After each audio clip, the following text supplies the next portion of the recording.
This is Eric Moth with Mother.com with a weekend market analysis for the weekend of October 26th and 27th, 2019. As the market has just closed for the week, S&P 500 was up about 1.25%. We can see that the Nasdaq was up about close to 2% for the week, and the Dow was up slightly, up only, surprisingly up about 0.7%, so just a little bit under 1%. Let's take a look at the S&P 500 on the weekly, and let's begin with the RSI. As long as the S&P 500 is holding above RSI 50, that does suggest that the market is going to continue to be sideways to higher. And also we can see that there is a line connecting recent RSI lows. As long as that line is holding, that also suggests the market should net be stable to bullish. So I'm talking about this RSI lows line. As long as that line is holding the market together, then the market continues to have a bias of stability or potentially even a move higher. Now we continue seeing this potential breakout above the current all-time weekly closing high at 3,025.86, excuse me. Of course, the bulls want to see the S&P 500 break out and stay above that price.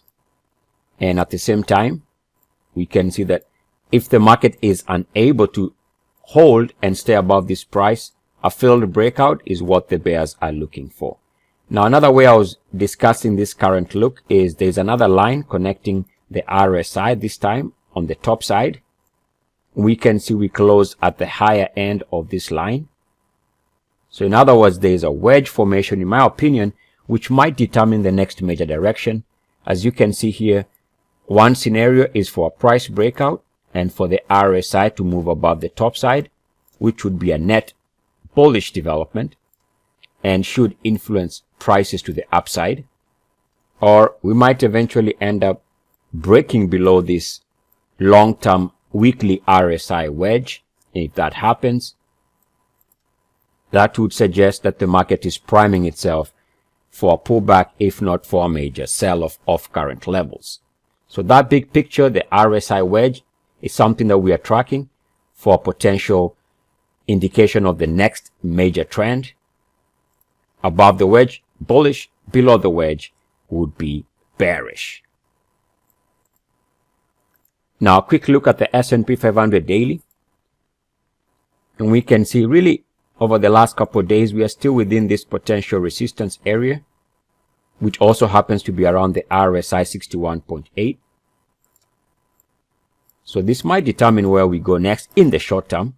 In other words, a breakout above this level does encourage prices to move higher, resistance on this level, and a pullback from current RSI levels here might suggest that the market is failing on its current breakout attempt. So this RSI line is something we can continue watching for guidance. But don't forget that as long as we are trading positive for the month, which is what we are doing, remember we turned positive at some point during this month, and once we did, then the bias for the market turned to the upside. In fact, as of right now, in terms of price, this continues to be the look where we are seeing a definite price breakout above the prior monthly closing high. So this continues to be a positive look as far as the market is concerned, of course with a caveat, and I'll explain that in a second here, something I've been talking about. But as long as the S&P 500 is above 2980.38, this remains a price breakout. Now, of course, what I've been talking about to you guys and trying to highlight is even with a price breakout, unfortunately, we don't have the minimum requirements in terms of a powerful move. The market is not giving us the look we'd want to see. RSI is not trading at 3-year highs.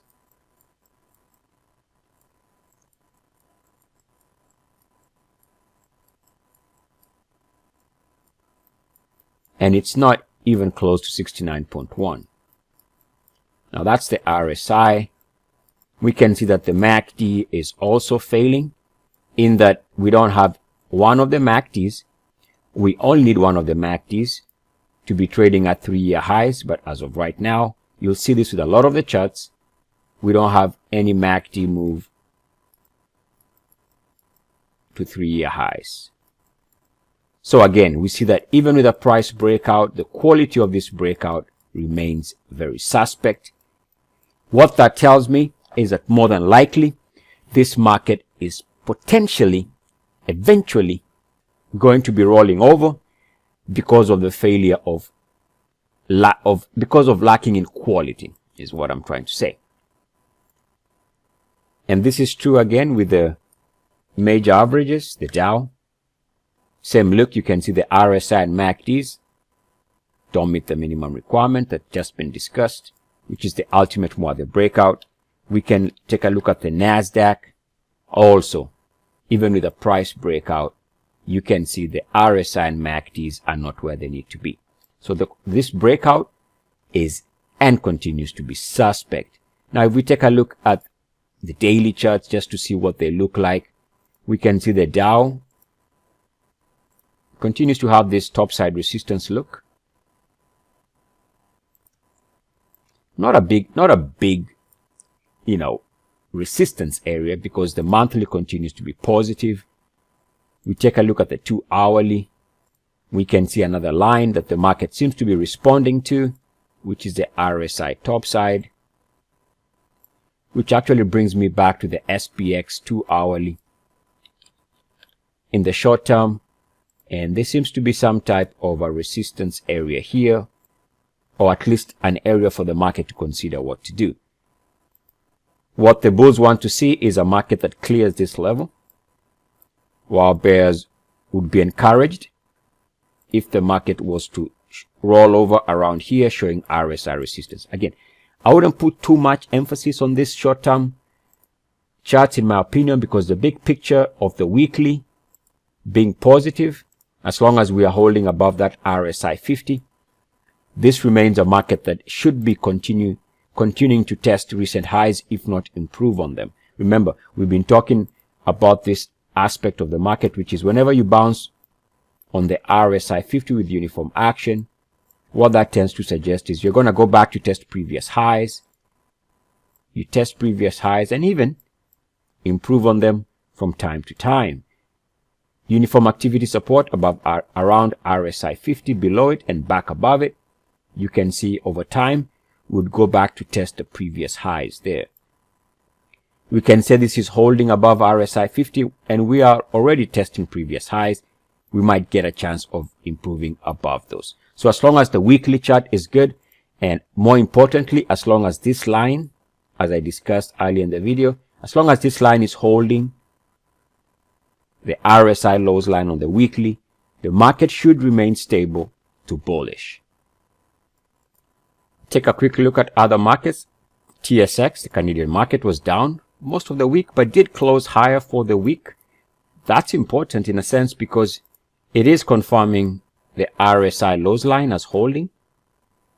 And as long as that's holding, then we can assume that, again, if this continues holding above RSI 50, showing uniform activity support, then this does also suggest that in time and over time, it might have to come back to test the recent weekly closing highs, if not have an opportunity of improving on those.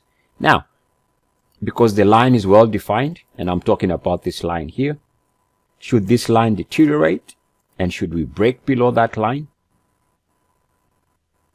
Clearly, that's not going to be good.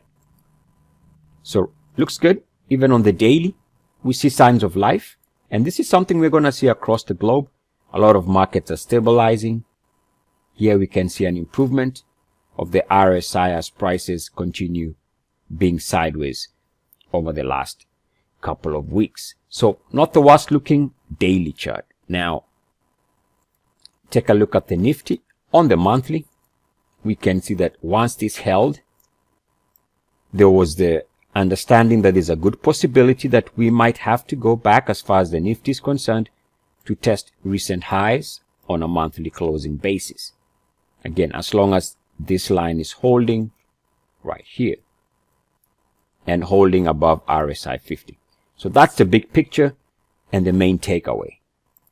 Now, we can find some faults here. If we go to the weekly on a short-term basis, you can see the recent break point. Without any type of adjustment, this was the break point.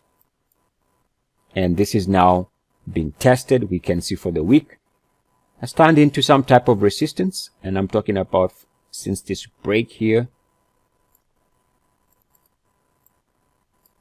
coming off that high.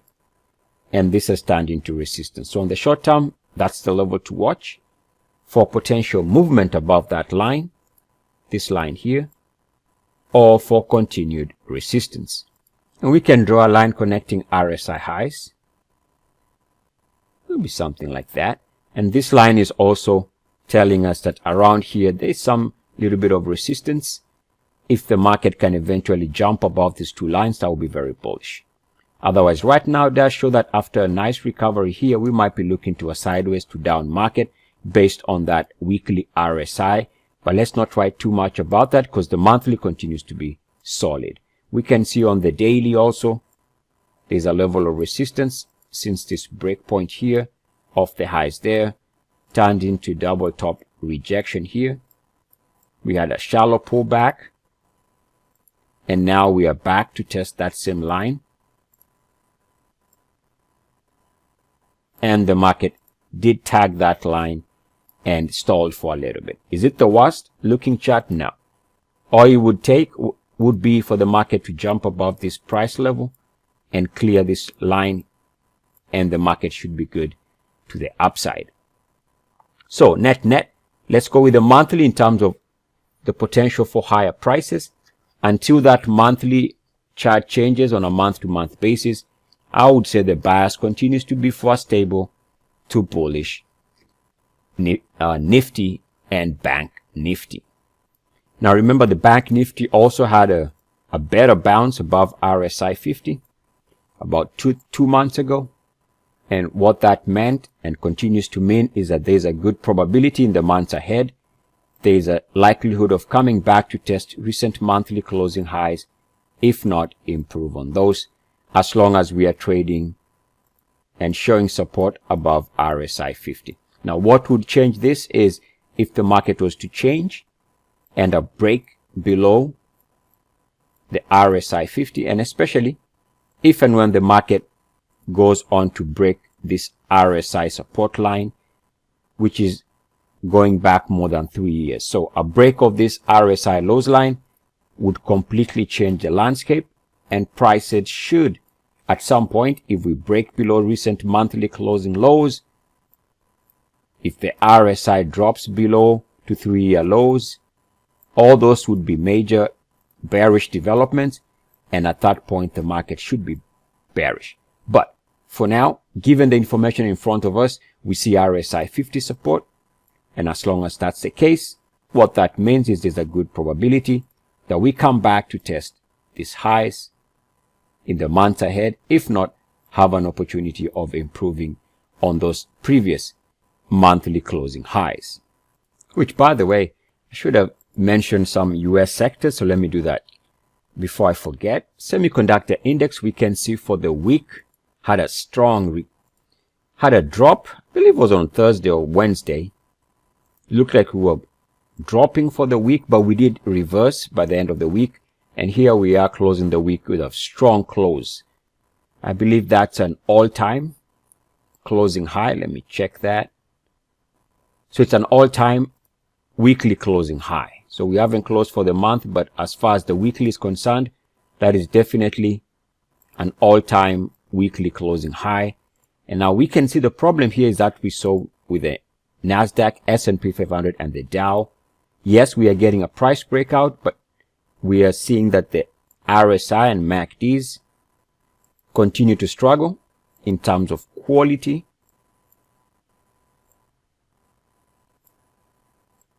The MACD is not as bad, but still not at 3-year highs.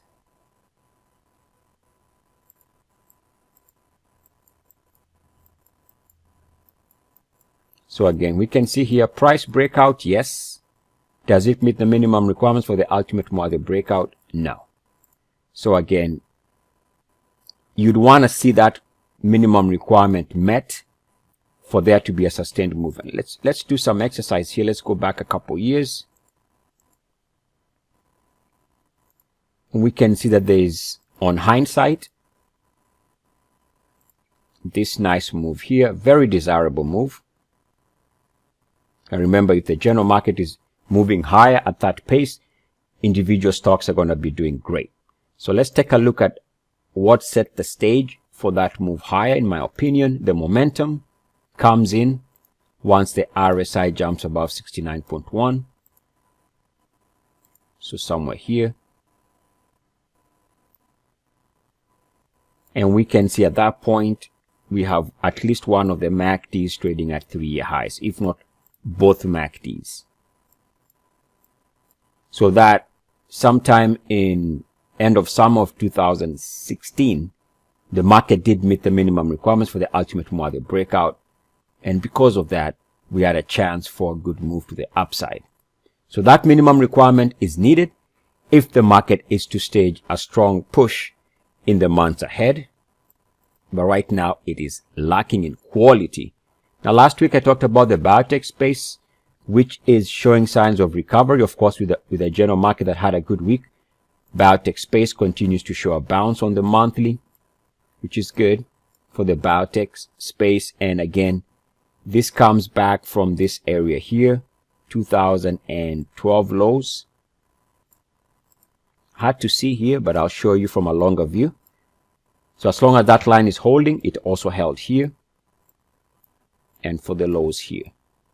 So this line, the RSI line, has been instrumental over a period of many years, and it goes back to this line here. If I can do it like that. So again, captures very nicely this movement of 09 lows. Of course, we haven't been back to this price level. And market's been bouncing on this black line based on the Moire uniformity principle. So all of these major lows have come with support around that black line. And right now the market is holding. So as long as we are seeing that support on the monthly, that does suggest that the biotech space should have a bias of stability, if not movement higher, over a period of many months. Now, should this be different in the sense that should we change direction and break below that line, that would be a material change, and we can expect a big drop as far as the biotech space is concerned. This week we saw stocks like JP Morgan moving higher. And again, we can see, I wanted to show you the all-time high move in JPM. And again, we have a problem here based on the minimum requirements. Prices breaking out. There's no doubt about that. Of course, a price breakout is taking place. But even with this strong move, we can see that the minimum requirements for the ultimate Moire breakout is not being met.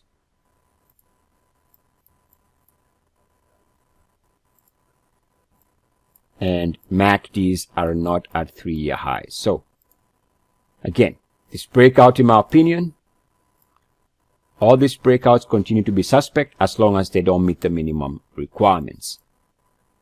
Now, it is possible to reset. What do I mean by that? It is possible to pull back, and the next breakout would be, at that point, a quality breakout if the next breakout, even at higher prices. So it is possible that we might have to pull back at some point, eventually break out, even if it is going to be at higher prices, because that would give the indicators some chance of catching up. In other words, eventually we might have the minimum requirements met if the MACDs can break out to 3-year highs.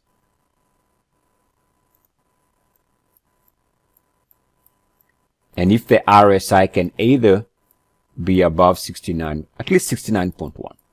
So that could be something down the road, but for now, we have to take what we have in front of us, which is a breakout in price without the quality that is needed. Now, take a look at the XLF,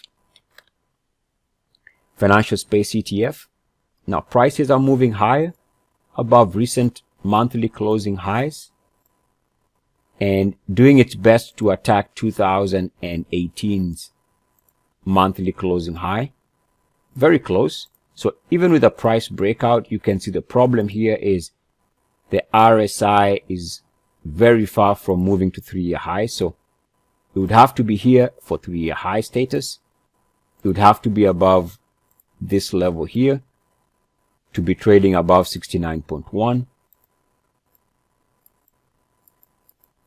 Take a look at the MACDs, and the MACDs are miles and miles away from moving to 3-year high. So because of that, we don't have the minimum requirements for the ultimate market breakout, which means any price breakout continues to be suspect.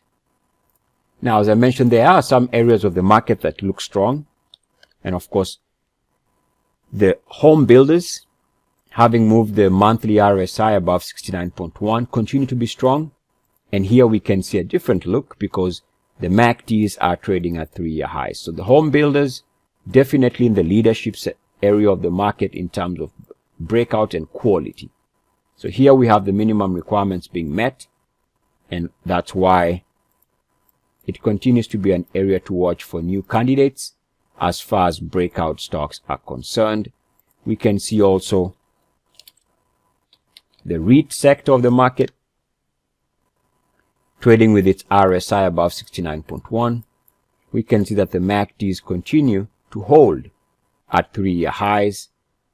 So this is another area of the market that continues to look good in terms of meeting the minimum requirements for the ultimate Muad'Dib breakout. A sector that I've been watching but struggling all the same is the solar space, and it is pulling back a little bit, but we can see that the stage is set here. All it would need is a price breakout. So we would need a fresh price breakout. We would need that price breakout to push the MACDs to 3-year highs, which is already the case here. And at that point, the RSI should also, with a price breakout, RSI should be moving to 3-year highs. So that's another area of the market that we've been tracking for potential breakouts. Now, one thing we've seen with the general markets all over the place, even from last weekend's market analysis video, is markets generally are stable. We can see this with the emerging market ETF having now recaptured the RSI 50 level, and as long as it is trading above RSI 50, this continues to be stable to bullish. Another way of looking at this is the line I drew last weekend, which is the RSI lows line. Again, what this means is as long as this line is holding, that generally means that markets across the globe should be stable to bullish. The line is so well defined and can be a guide. Should we at some point break below that line, that would be a bearish take on markets. Take a look at the VT, the Vanguard World Stock ETF. Again, we see price breakouts, but we've seen this with many other charts. No surprise. Price breakouts, but again, we see the RSI and MACDs not at 3-year highs. So the price breakout remains very suspect. The European market ETF, again, this one is not breaking out in terms of price. Price breakout would have to be above the $70 mark, but at least it is stable. And by stable, I mean it is holding above RSI 50. That does suggest a bullish to stable market, which is exactly the kind of environment you'd want if you are playing momentum in individual stock names. Again, ACWI, the ETF that tracks the MSCI Asian markets here, we can see, yes, there's a price breakout, but again, it is lacking in quality, as you can see here.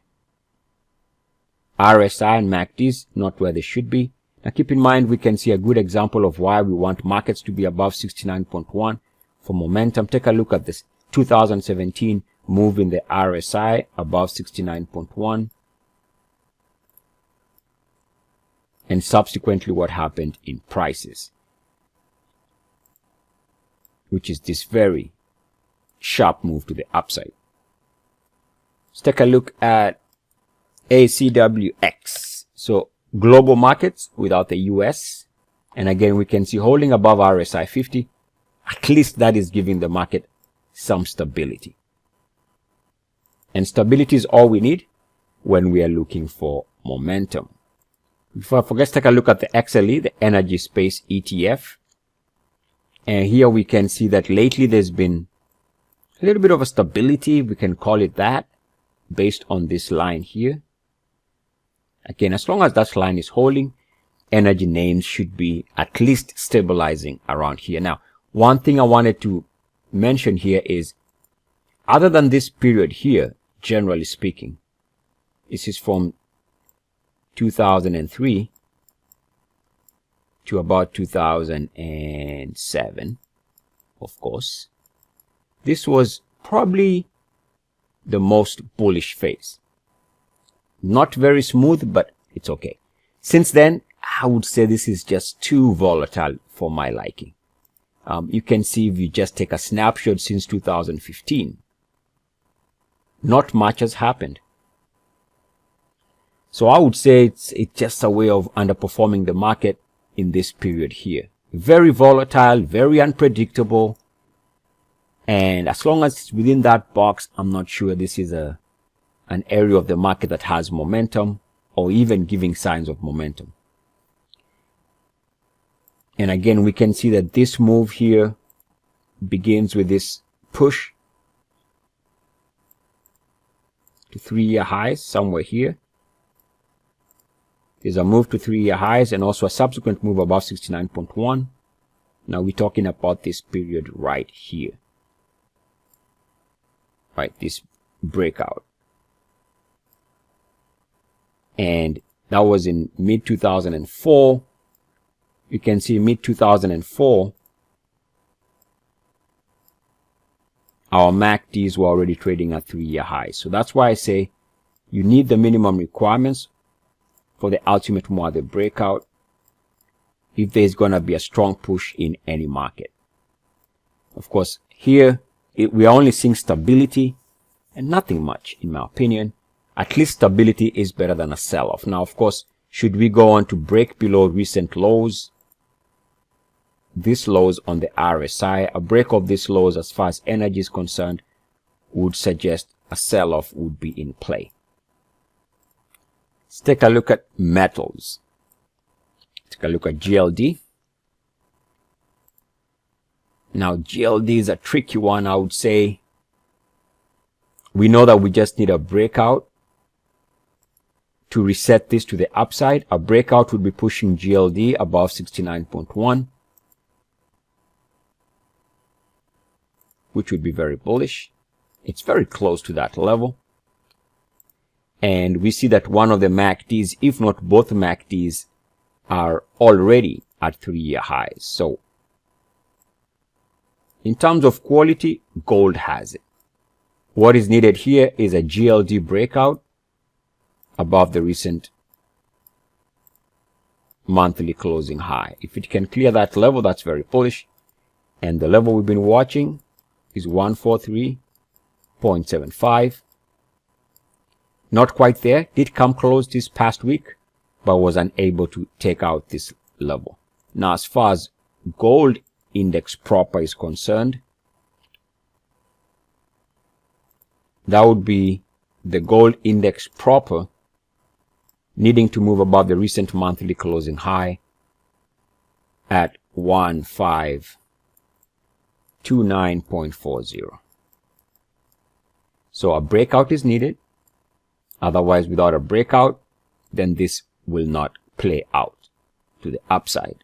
As far as the short term is concerned, we saw gold moving but stalled on Friday.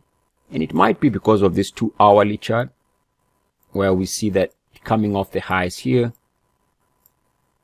turned into resistance here, and as of Friday tagged that level and is stalling. That level happens to be conveniently around RSI 61.8. So until it can clear this short-term resistance, in the short term, we can see that it struggles to move higher. If it's to move higher, it would need to take out the 2-hourly resistance, and more importantly, would need to break out and clear the monthly price levels discussed here. We can see that GDX would need to clear the recent monthly closing high. This one is a little bit far off, but let me give you that price, the same price we've been watching, nothing has changed. It would need to clear and move above 29.86. SLV, silver tracking ETF, would also need to clear the recent monthly closing high. Without a breakout, there's no momentum. With a breakout, there's momentum. That's why we watch those levels.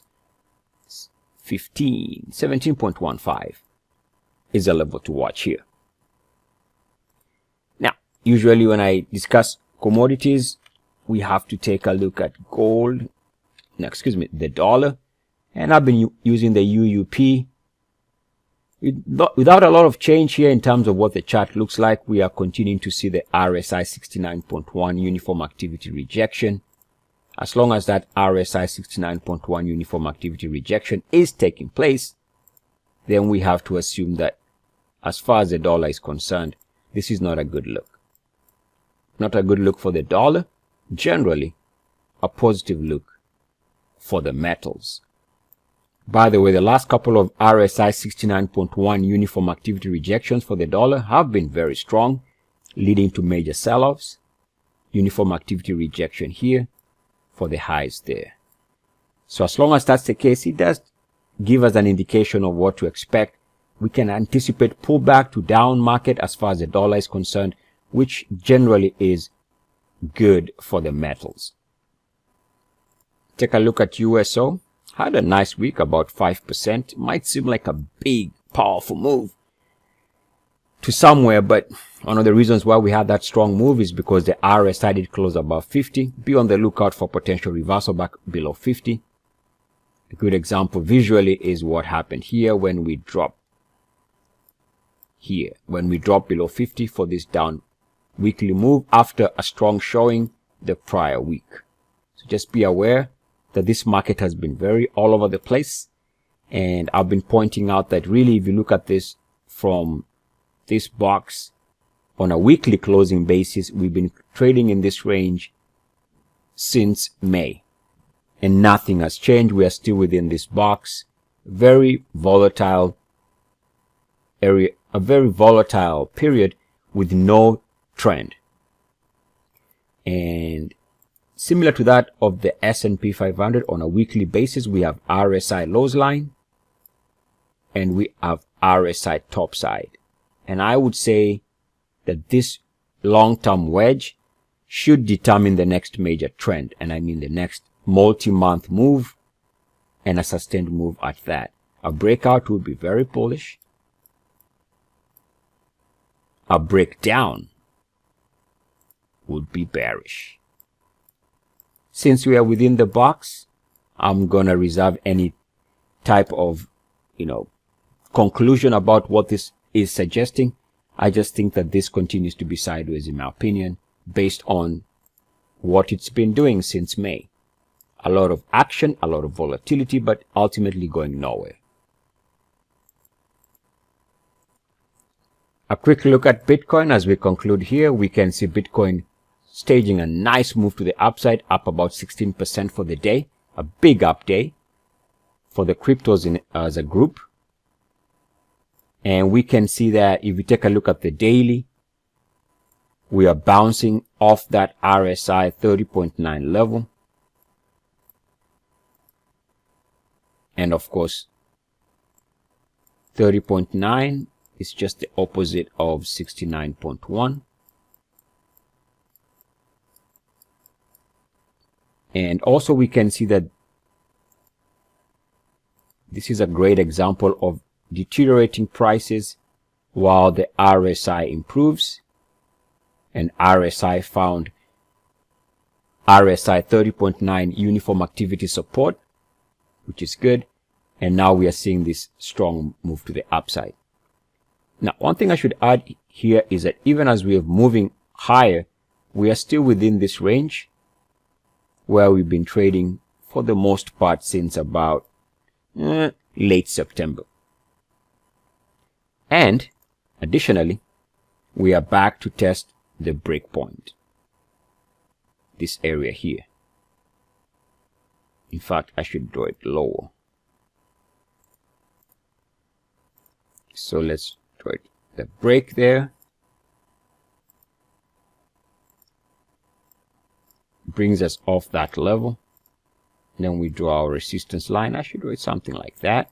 You can see how this turned into resistance here and came close to that level there. So we need to hold above the black line if this is going to be a true recovery as far as Bitcoin is concerned. Oh, by the way, one other reason why we can see from a technical standpoint that we are moving above with such strong force is because we jumped from 30.9 and went above 50 almost in one move.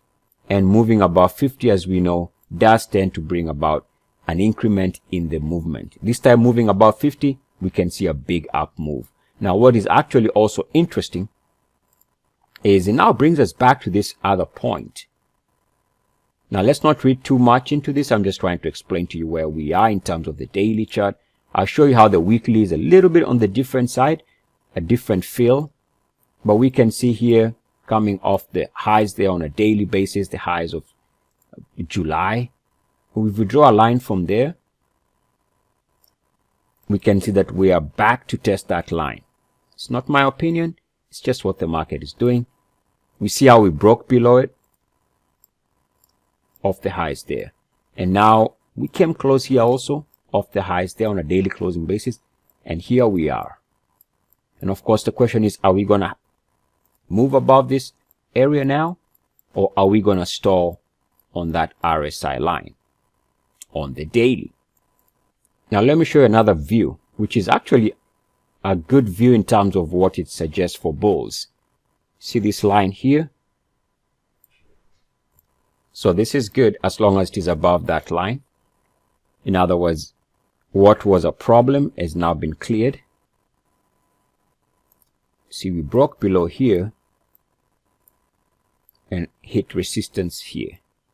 Now, the market has moved above that range. So what I'm saying from a daily standpoint, as long as we are above that blue line, that's a recovery. And there's another way of looking at this, which is the RSI topside. Net.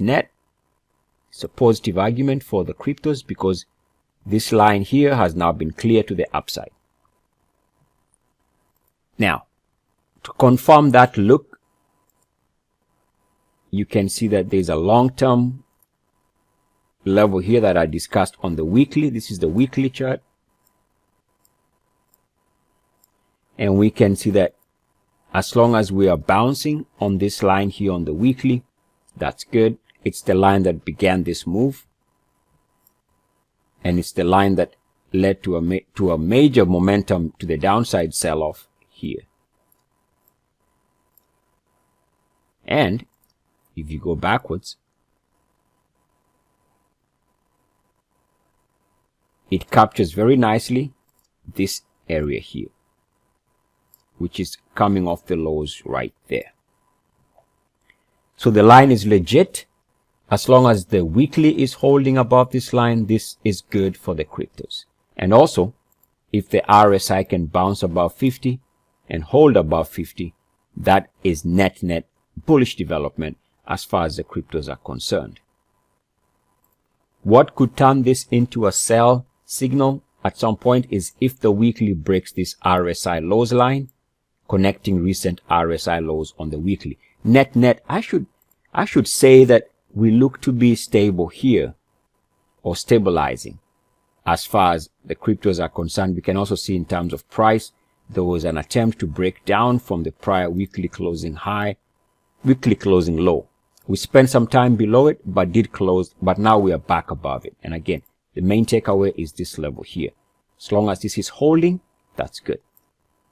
What would become a major sell signal is if we break this line here to the downside. And let me give you a big picture conclusion based on the monthly. If you go back to some point in early 2008, seems like a long time ago, but here I was discussing my understanding that it's not going to be until 2021 and beyond that Bitcoin really becomes a momentum instrument again. Why? Because it's going to take at least 3 years for the RSI to reset and move to 3-year highs, and for the MACDs to reset and move to 3-year highs. So 2021 has always been my target date or period, maybe even way after that. Yes, it can move higher, in my opinion, over time, but a true momentum move, when I say a true powerful explosive move like we saw in 2017, in my opinion, is not going to take place until well beyond 2021. That's my opinion. Eric Mother, mother.com. As always, good luck, peace, and blessings. EACS.